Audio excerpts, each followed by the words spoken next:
नमस्कार दोस्तों, मैं हरीश वर्मा और आज जिस टॉपिक के ऊपर मैं डिस्कस करने जा रहा हूं वो है हमारे पास मेडिकल इंश्योरेंस। देखिए, हमारी लाइफ में जो मेडिकल इंश्योरेंस है इसका बहुत ज्यादा इंपॉर्टेंट एस्पेक्ट्स है। अगर हमने मेडिकल इंश्योरेंस नहीं करवाई है तो हम अपना फ्यूचर और हमारे डिपेंडेंट्स का फ्यूचर जो है एक बहुत बड़े रिस्क में रख देते हैं। तो हमारी लाइफ में इंश्योरेंस करवाना, मेडिकल इंश्योरेंस करवाना स्पेशली बहुत ज्यादा इंपॉर्टेंट होता है कि उस केस में जब आप एक अपनी फैमिली का एक सिंपल सिंगल असेट्स हो और आपकी फैमिली आपके ऊपर डिपेंड है। तो देखिए, कभी कभी भगवान ना करे, कभी कभी हम ये देखते हैं कि किसी को हॉस्पिटलाइज होना पड़ा तो किसी ने अगर मेडिकल इंश्योरेंस करवाई हुई है तो उसको मेडिक्लेम मिल जाता है, तो उसका जो एक 10 लाख और 20 लाख का अमाउंट है वो बच जाता है। और जिसने मेडिकल इंश्योरेंस नहीं करवाई है तो उसको उस मुश्किल घड़ी में अगर 5 लाख 10 लाख भी खर्चना पड़े तो वो अपने रिश्तेदारों से मांग के वो उसका इलाज करवाता है। और वो करवाना भी जरूरी होता है क्योंकि आपके लिए तो आपकी फैमिली सबसे बड़ी है ना, वो सबसे बड़ा असेट है और उसके लिए आप कुछ भी कर सकते हो। तो मेरा ये मानना है कि आप अगर रोड पे गाड़ी चला रहे हो, अगर आपको आगे पुलिस वाला मिल जाता है तो वो आपकी गाड़ी का चालान कर देता है कि वो आपको बोलता है कि आपकी इंश्योरेंस नहीं है। तो आपकी लाइफ भी एक गाड़ी की तरह ही है। तो अगर आपको उसको इंश्योरेंस नहीं करवाते तो आप काफी ज्यादा उसको ऊपर रिस्क के ऊपर ले आते हो। तो देखिए, आज हम इस चीज के ऊपर बात करेंगे कि हमारे इंडिया में लोग इंश्योरेंस सेक्टर से बहुत पीछे क्यों रह रहे हैं। तो जाके ऑलरेडी मैंने पिछले वीडियो में बताया, उसका सिंपल एक रीजन यही है कि जितनी भी हमारी मेडिकल इंश्योरेंस कंपनीज इंडिया में है उन्होंने अपना मार्केट के अंदर जो ट्रस्ट था वो बिल्कुल खत्म कर चुके थे, जिससे लोगों को यह लगता है कि नहीं, अगर हम इंश्योरेंस लेंगे तो हमारे साथ फ्रॉड हो सकता है और जब हमारे को पैसों की जरूरत होती है तो कंपनीज पैसे देने से आनाकानी करते हैं और उस केस में आपको बहुत बड़ा दुख लगता है। पर देखिए, और वही चीज आज मैं आपके सामने पूरे वीडियो में ये चीज डिस्कस नहीं करूंगा कि आपको पॉलिसी किस हिसाब से लेनी है।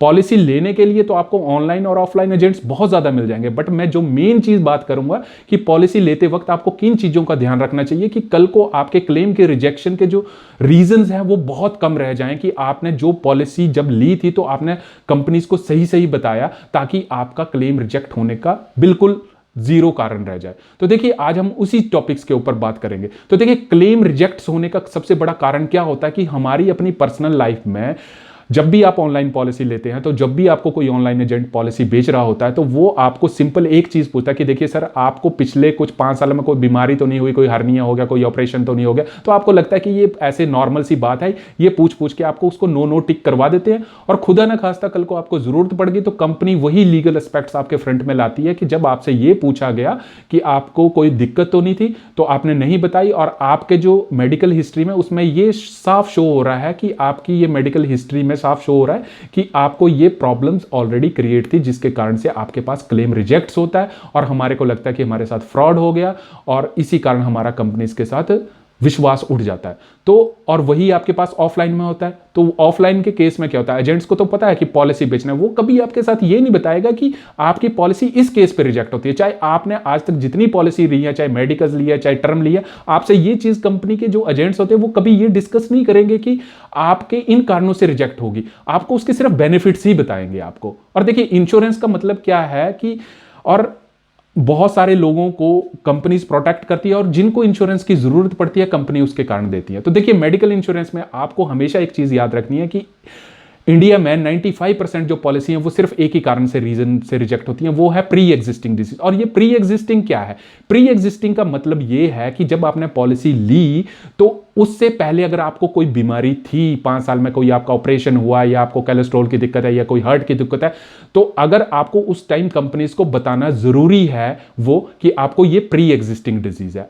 और जब अगर आप वो कंपनी को बता देते हैं तो वो आपके प्रपोजल फॉर्म में लिख जाती है कि इस क्लाइंट ने ये चीज अपने पास बताई है। तो उस केस में आपको वेटिंग पीरियड, किसी पॉलिसीज में 2 साल का वेटिंग पीरियड होता है, किसी में 4 साल का वेटिंग पीरियड होता है कि देखिए आपने प्री एग्जिस्टिंग डिजीज बताई और हम आपको 4 साल वेट करने के बाद अब हम आपकी जो इलनेस है उसको हम कवर कर देंगे। बट कुछ लोगों का ये सोचना होता है कि नहीं, देखिए हमने पॉलिसी 3 साल पहले ली थी और हमारे को 3 साल तक कुछ नहीं हुआ तो हमारे को वो चीज कवर हो जाएगी। तो देखिए, इसमें आपका ये भ्रम है कि अगर आपकी पॉलिसी 10 साल पुरानी भी है और आपने पॉलिसी जिस टाइम ली थी उससे पहले ही आपको प्री एग्जिस्टिंग थी तो उस केस में भी आपको क्लेम रिजेक्ट हो सकता है। तो यहां पे क्वेश्चन ये राइज होता है कि कंपनीज जो होती हैं उनको कैसे पता लगता है कि हमारे पास ऑलरेडी प्री एग्जिस्टिंग ये डिजीज है। तो देखिए, जब भी आपको मेडिकली हॉस्पिटलाइज होना पड़ता है तो जो भी आपकी रिपोर्ट्स होती है वो कंपनीज को जाती है और कंपनीज के पास जो होते हैं एक मेडिकल प्रोफेशनल के जो लोग होते हैं वो चीजों को चेक करते हैं, वो आपकी सैंपल सैंपल रिपोर्टिंग चेक करेंगे, आपकी ब्लड टेस्ट रिपोर्ट चेक करेंगे, और वो वहां से इलाज मतलब क्लूज निकालते हैं कि आपकी एज इतनी है और आपके पास आपका जो भी ब्लड का सैंपल ये है, तो उसको वो मैच करके ये देखेंगे कि ये चीज कितनी पुरानी है। तो देखिए, मेडिकल इंश्योरेंस कंपनीज का सिंपल सा काम है कि जब भी क्लेम्स की बारी आती है ना, वो हमेशा परेशान हो जाते हैं कि देखिए हमारे पास क्लेम आ गया। तो मेडिकल इंश्योरेंस को ये सबसे बड़ा डिफिकल्ट पॉइंट लगता है कि 100 लोगों का, अगर हमने 100 इंश्योरेंस करी और उसमें से अगर 80 का भी क्लेम आ गया, तो वो एक बहुत बड़ी इंपॉर्टेंट है। देखिए, मेडिकल इंश्योरेंस कंपनीज को अपना ऑफिस भी चलाना है, इंप्लॉइज की सैलरी भी देने, तो ज्यादा क्लेम जब आ जाएंगे तो कंपनीज कोशिश करेगी कि कुछ क्लेम्स को रिजेक्ट कर दिया जाए। और रिजेक्ट होने के यही रीजन कंपनी एक्सपेक्ट्स देती है कि आपको ये प्री एग्जिस्टिंग थी और आपने जब आपका कोई हॉस्पिटलाइज होना पड़ा तो आपने ये चीज नहीं बताई, जिसके कारण हम आपको, उनके पास लीगल एस्पेक्ट है बट आपके पास कोई लीगल एस्पेक्ट नहीं है। तो कंपनी जब भी आपको इंश्योरेंस पॉलिसी इशू करती है तो वो ये मान के लेती है कि आपने जिस टाइम पॉलिसी ली थी आपको कोई भी दिक्कत नहीं थी, ठीक है। और उसके बाद अगर कोई दिक्कत हो जाती है पॉलिसी लेने के बाद, तो वो चीज हम संभाल लेंगे, बट पॉलिसी लेने से पहले अगर आपको दिक्कत थी तो वो चीज हम नहीं देख सकते हैं। उनका मेन ये कारण यही रहता है। तो हमारे को ये चीज जानना जरूरी है कि जब आप मेडिकल इंश्योरेंस लेते हैं तो आपको एक प्रपोजल फॉर्म पे हर एक चीज मेंशन करनी चाहिए कि हमारे पास एक्चुअल में ये चीज हमारे पास अगर थी तो उसको मेंशन करिए। अगर आप शराब पीते हैं, शराब आप लिखिए, आपकी कंज्यूम अल्कोहल करते हैं, आप टाइम लगाइए। देखिए, ये तो आपको पूरी उम्र ही देनी है आपके पास पॉलिसी, ठीक है। मेडिकल इंश्योरेंस तो चलाना ही है ना आपको, तो क्यों ना आप उसको 5-7 दिन या 10 लेके, जो भी टर्म्स एंड कंडीशंस है, तो उसको आप पढ़िए। तो ये सबसे बड़ा आपको ध्यान रखना आपके पास जरूरी होता है कि प्री एग्जिस्टिंग डिजीज को बिल्कुल मेंशन करना है। मैं अपने केस में बताऊं कि मैंने आज से 2 साल पहले 1 करोड़ की पॉलिसी ली और कंपनी ने सिर्फ एक ही पॉइंट के ऊपर मेरी पॉलिसी रिजेक्ट कर दी कि मेरे कोलेस्ट्रॉल का जो पॉइंट था वो कुछ एलिवेटेड था, थोड़ा सा था, ज्यादा नहीं था, और मेरे को एक बार डेंगू हो चुका था। तो कंपनी ने ये बोल दिया कि भाई देखिए, आपका कोलेस्ट्रॉल थोड़ा सा लेवल सा बढ़ा हुआ है और आपको ऑलरेडी डेंगू हो चुका हुआ था। तो उस केस में मेरा जो 1 साल में जिस कंपनी को 30,000 का प्रीमियम जाना था, उसने इस बेस के ऊपर, ग्राउंड के ऊपर रिजेक्ट कर दिया कि आपको कोलेस्ट्रॉल की थोड़ी सी दिक्कत है और आपको डेंगू हो चुका। तो देखिए, कंपनी बहुत ज्यादा सेंसिटिव है उस चीज के लिए। तो कंपनी ट्रीट करती है कि जब भी आप पॉलिसी ले तो आप एकदम मतलब तंदुरुस्त हो, आप एकदम फिट हो। तो मैं आपको यहां पे एडवाइस करूंगा, चाहे आप 10 लाख का पॉलिसी लें, 15 लाख की लें, 20 लाख की लें, आप हमेशा एक मेडिकल चेकअप, आप कंपनीज को बोलिए, आप अपने एजेंट्स को बोलिए, आप चाहे ऑनलाइन ले रहे हैं चाहे ऑफलाइन ले रहे हैं, कि हमारे को मेडिकल के गो थ्रू होना है। हमारे को टिक मार्क नहीं करना है फटाफट कि हमारे को कोई दिक्कत नहीं है, क्योंकि कंपनी को कल को जो प्रैक्टिशनर बैठे हैं, जो आपके पास क्लेम पास करते हैं, वो आपका किसी पॉइंट के ऊपर चीज को रिजेक्ट कर देते हैं। और देखिए, ये तो होगी आपके पास बात अभी तक की कि कंपनी के पास क्या लीगल एस्पेक्ट्स हो जाते हैं। और दूसरी चीज हमारे पास ये सबसे बड़ी इंपॉर्टेंट चीज, जो मेडिकल इंश्योरेंस का रिजेक्शन का यही कारण जो है, इंडिया में 95% से ऊपर तक एलिवेटेड हो चुका है। तो इस बात का खास आप ध्यान रखिए कि आपको जो भी ऑलरेडी कोई प्रॉब्लम है तो आपको वो चीज मेंशन करना बहुत ही ज्यादा जरूरी है, ताकि आपको कल को कोई क्लेम लेते वक्त आपको कोई दिक्कत ना आए। आपको पोर्टेबिलिटी, जैसे हम मोबाइल का नेटवर्क की सिम पोर्टेबल कर लेते हैं, वैसे ही आपको मान लीजिए आपने कोई पॉलिसी ली है, आपने एक पॉलिसी से आपने दूसरी पॉलिसी के ऊपर जाना है, तो आपकी वो पॉलिसी पोर्टेबल हो जाती है। तो उसमें हमेशा ध्यान रखिए कि अगर आपने 6 साल कोई पॉलिसी चलाई और 7वें साल जिस एजेंट के थ्रू लिया और अब वो एजेंट आपको बोलता है कि देखिए अब आप इस पॉलिसी को इसमें पोर्टेबल करवा लीजिए, तो देखिए यहां पे कंपनी किस हिसाब से धांधली कर सकती है कि जब आपने 6 पॉलिसी चलाई, 6 साल जो पॉलिसी चलाई और उसमें आपने प्री एग्जिस्टिंग डिजीज मेंशन कर दी, और जब आपने एक कंपनी से दूसरी कंपनी के ऊपर पॉलिसी ट्रांसफर करी, तो आप हमेशा यह ध्यान रखिए कि जो पहले कंपनीज के ऊपर आपने बेनिफिट लिए थे, प्री एग्जिस्टिंग डिजीज मेंशन करके रखिए, तो वो दूसरी में भी मेंशन करी है कि नहीं करी है। अगर आपने दूसरी में मेंशन नहीं करी होगी ना, तो आपकी वहां पे भी पॉलिसी का क्लेम का रिजेक्शन का मेन रीजन बन जाता है। अभी थोड़े साल की पहली बात है, एक सीएनबीसी के ऊपर एक टॉपिक्स आता है कि सीएनबीसी पहरेदार, वहां पे एक क्लाइंट्स के साथ ऐसा हुआ कि उन्होंने 6 साल पॉलिसी चलाई, प्री एग्जिस्टिंग डिसीज मेंशन करी, बट जब एक कंपनी से दूसरी मेंशन पे गए तो उन्होंने वो सारे प्रॉफिट जो थे वो उस कंपनी में ट्रांसफर नहीं किए और उन्होंने प्री एग्जिस्टिंग डिजीज मेंशन नहीं करी, और वहां पे भी कंपनी ने क्या किया कि क्लेम रिजेक्ट कर दिया। बट बाद में जब ये चीज पता लगी कि जब आप पोर्टेबल किसी चीज को कर रहे हो तो आपको तो वो सारी चीजें पोर्टेबल करनी है, तो आपने ये क्यों नहीं करी चीज। और तीसरी सबसे बड़ी इंपॉर्टेंट चीज होती है कि जब भी आप कोई पॉलिसीज लेते हैं तो आपको ये चीज ध्यान में रखनी है कि जिसको हम बोलते हैं इन हाउसिंग क्लेम सेटलमेंट। तो देखिए कभी कभी कंपनीज क्या करती हैं कि थर्ड पार्टी को अपने पास काम के लिए उसको रिक्रूट कर देती हैं कि जाइए आप यहां पे चेक करिए कि ये क्लेम एक्चुअल में सेटल्ड है कि नहीं है।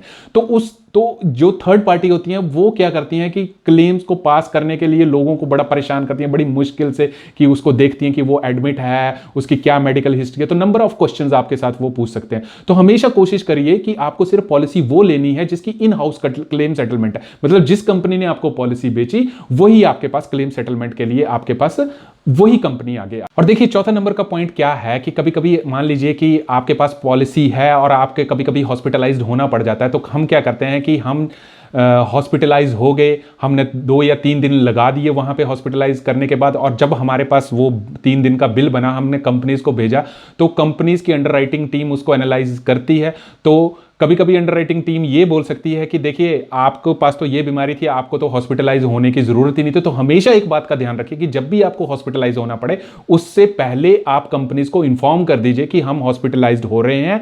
तो आपको वहां पे उनको नजर होती है कि ये पर्टिकुलर क्लाइंट जो है हॉस्पिटलाइज्ड है और उसकी आपके साथ बिल्कुल टच है। आपको ऐसा नहीं करना है कि आपको कोई प्रॉब्लम हुई, आप हॉस्पिटल चले गए या 3 दिन का बिल लिया और आपने कंपनी को भेज दिया। तो कंपनी की जो अंडरराइटिंग टीम है वो यहां पे भी आपका पॉलिसी को जो रिजेक्ट कर सकती है कि देखिए आपको इस इलाज की जरूरत नहीं थी, आप इस हॉस्पिटल में जाते तो आपको इलाज हो। तो आपको हमेशा ध्यान रखना है कि जब भी कभी हॉस्पिटलाइज करना होना पड़े तो आपको कंपनी को जरूर इन्फॉर्म। और देखिए सबसे बड़ी इंपॉर्टेंट एक चीज मैं आपके साथ बनाना, जो एक्चुअली मैंने वीडियो शुरू में बोला था कि मेरे साथ एक्चुअल में हो चुकी है। देखिए एक्चुअली क्या है कि मेरी एक 4 साल की बेटी है, उसको पिछले 7 दिन से काफ़ी ज़्यादा बुखार आ रहा था। तो 7वें 8वें दिन मैंने डिसाइड करा कि नहीं देखिए मेरे को हॉस्पिटलाइज होना पड़ेगा। मैंने कंपनीज को इन्फॉर्म कर दी कि देखिए मेरा बच्चा है और मैं हॉस्पिटलाइज हो रहा हूँ। तो ठीक है, मैं हॉस्पिटल गया, डॉक्टर्स ने वहाँ पे उसको एडमिट कर दिया। 2 दिन मैंने हॉस्पिटल्स में रखा, बच्चे को ड्रिप्स लगा दी और मैंने कंपनीज को इन्फॉर्म कर दिया। तो कंपनीज ने स्टार्टिंग पॉइंट पर मेरे को 10,000 का दिए, देखिए हम 10,000 का आपको अमाउंट अप्रूव कर रहे हैं, जब आप डिस्चार्ज होंगे तो आपको वो क्लेम सेटलमेंट कर देंगे। बट मेरे को क्या लगा कि तीसरे दिन मेरे को ये लगा कि मेरा बच्चा ठीक हो गया है, बट हॉस्पिटल वाले बोलते कि नहीं अभी इसको 4 दिन रखिए, 5 दिन रखिए। तो मेरे को ये लगा कि देखिए बच्चे के हाथ में, बच्चा सब फीडिंग ले रहा था, बच्चे ने हाथ में ड्रिप्स लगाई थी। तो जब मैंने सेकंड ओपिनियन, जो मेरा पर्सनल डॉक्टर्स था उससे मैंने ओपिनियन लिया, तो उसने, वो एक्चुअली उस सिटी में नहीं था तो वो चला गया था, तो मेरे को हॉस्पिटलाइज होना पड़ा। तो उसने बोला कि देखिए बच्चा अगर फीडिंग ले रहा है तो जरूरी नहीं है कि आपको ड्रिप लगा दी जाए। तो मैंने क्या किया कि पर्सनली वो अपनी जेब से पैसे दे दिए और मैंने अपने बच्चे को वहां से डिस्चार्ज कर लिया कि बच्चा उस टाइम ठीक था। तो मेरे को लगा नहीं कि अब मैं 1 हफ्ता अपने बच्चे को यहाँ पे रखूं, तो और ड्रिप ऊपर से हाथ में चढ़ी है। तो मैंने उनको कैश पेमेंट करी हॉस्पिटल को और मैं बाहर निकल गया। और अब मेरे को क्लेम लेना था, मेरा जो 40-45 हज़ार रुपए का जो मैंने पेमेंट करी है, मेरे को कंपनी से क्लेम लेना था।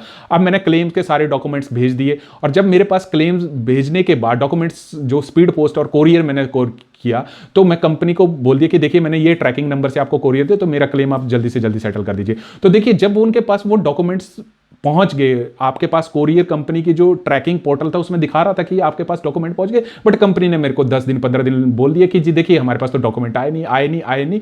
तो मैं इस चीज से बड़ा परेशान था। देखिए कि अब वो मेरे को बोलते कि आप जाइए, आपने जिस कोरियर से कंपनी से कोरियर करवाए उनको पूछिए, जाइए, ये करिए। तो मैं बहुत परेशान हो गया। और वो कंपनी डीटीडीसी थी जो कि एक रेपुटेड कंपनी थी, बट उन्होंने मेरे को 10-15 दिन यही बोल के रखा कि आपके डॉक्यूमेंट तो हमारे पास पहुंचे नहीं। तो देखिए इस चीज का आपको बहुत ध्यान रखना है कि आप जब भी कोरियर के अपने डॉक्यूमेंट्स सेंड करें तो एक सैंपल कॉपी, फोटो कॉपी अपने पास रखिए, कल को आपके पास प्रूफ हो जाए कि हमारे साथ ऐसी दिक्कत नहीं। मैंने तो वो रखे थे, बट जब मेरे को ये लगा कि यहां पे मेरे साथ कुछ चीटिंग एक्शंस फिर से कंपनीज लग पड़ी हैं करने, मैंने एक सीपी ग्राम पीजी पोर्टल पे इनकी कंप्लेंट डाली और आईआरडीए और बीमा लोकपाल को बोला कि देखिए ये ऐसा बोल रहे हैं कि हमारे पास डॉक्यूमेंट भेजे नहीं, और ये मेरे पास प्रूफ है कि यहां पे आपके पास डॉक्यूमेंट डिलीवरी हो गई, आपको पास मैंने स्लिप दिखाई, बट कंपनी का तो ये कहना था कि मेरे पास तो डॉक्यूमेंट पहुंचे नहीं। तो देखिए जब इनकी कंप्लेंट एस्केलेशन होगी तो 30वें दिन कंपनी ने पता नहीं क्या करा, वो मेरा जितना भी सेटलमेंट था वो पूरा अमाउंट दे दिया मेरे को।